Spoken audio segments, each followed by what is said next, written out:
mau bicara secara objektif, yang disebut makar itu adalah Megawati Soekarno Putri.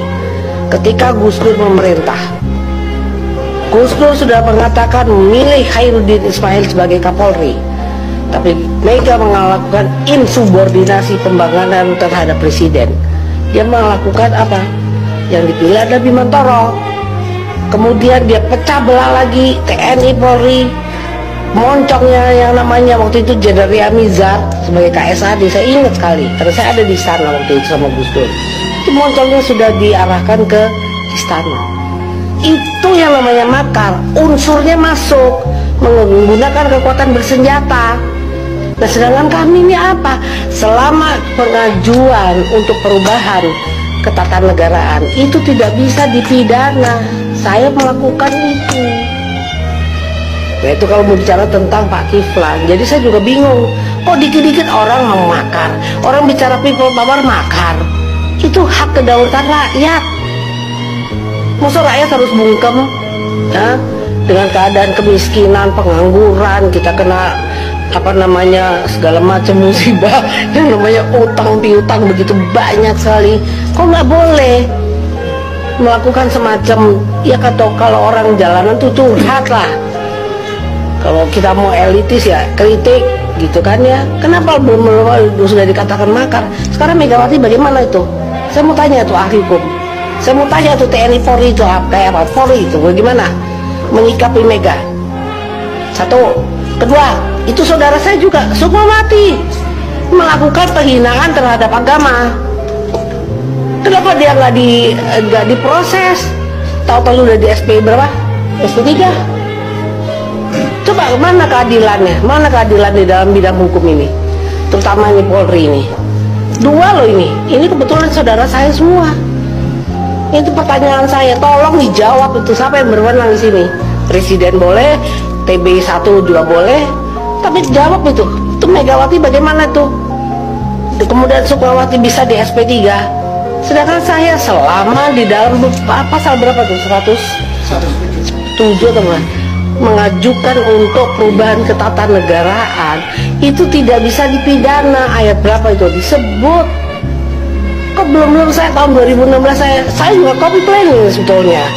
Makanya saya heran kalau orang-orang teman-teman ada yang dibilang dituduh makar, ini kok gampang banget. Sementara di depan mata tuh Megawati melakukan makar itu terhadap Gus Dur itu.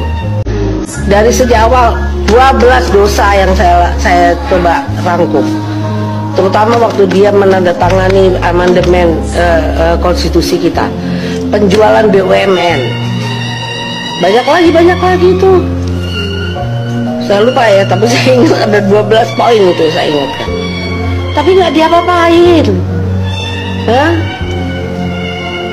Nah ini mana keadilan hukumnya di sini kemana? Kalau orang kesana berteriak mengenai kita harus jurdil, itu hak negara dong, hak warga negara dong. Katanya kita negara hukum.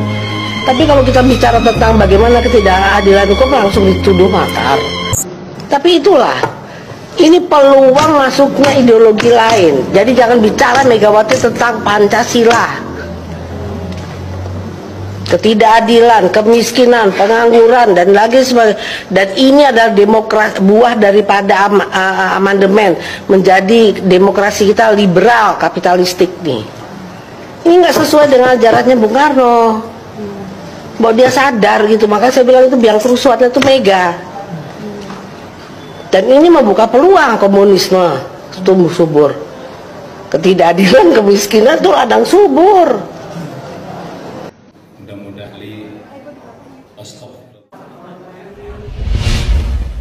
Menurut saya, dari semua kasus korupsi terakhir di KTP, ini yang luar biasa adalah kasus BLBI yang menyengsarakan rakyat sampai hari ini. Andai kata nanti kita dapat pemimpin yang amanah, ya, pemimpin yang betul-betul jujur, adil, dan sebut amanah, kasus ini harus dibongkar sampai ke akar-akarnya. Percuma kita memilih presiden kalau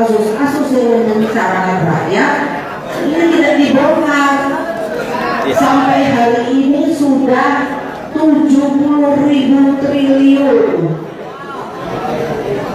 Negara dirugikan, rakyat dirugikan, karena tiap tahun harus membayar 7 triliun untuk menutupi para penunggak pengemplang pajak, para koruptor pada kasus BLBI tersebut. Sekarang kita bicara tentang sudah ditangkap katanya apa? Tumenggung Safrudin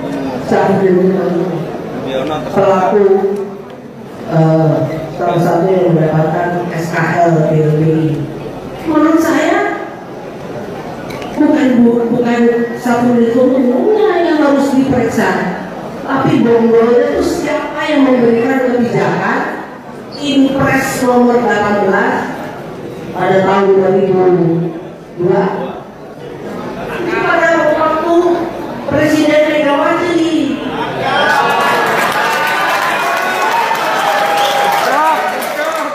A few moments later. Ada yang mengair di air keruh.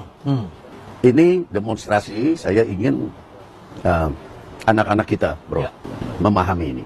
Kalau toh berhasil merubah sesuatu, ini akan memakan anak-anaknya sendiri. Karena kalau revolusi itu pasti korbannya anak-anaknya sendiri. Dan yang akan nunggangin itu orang yang tidak ikut apa-apa. Ini namanya mengayal di air keruh. Sekarang gini, waktu almarhum korban kita meninggal, kalau yang datang polisi sama Brimob, oke lah. Tapi ada orang yang datang, dia apa hubungannya ya? Politisi. Jadi itu saya lihat udah mulai ada yang mau memancing di air keruh. Itu yang paling perlu lihat. Itu kan kita lihat di TV lu, kok saya lihatnya apa hubungannya ya orang ini? Kok datang? Lah, padahal yang mestinya datang minta maaf kan udah ya polisi, presiden minta maaf, itu memang harus terpenuhi itu secara moral, yes. Tapi kalau datang orang kecil lu apa hubungannya lu? Nah ini kan ada gejala memancing di air keruh dan itu selalu terjadi di setiap revolusi.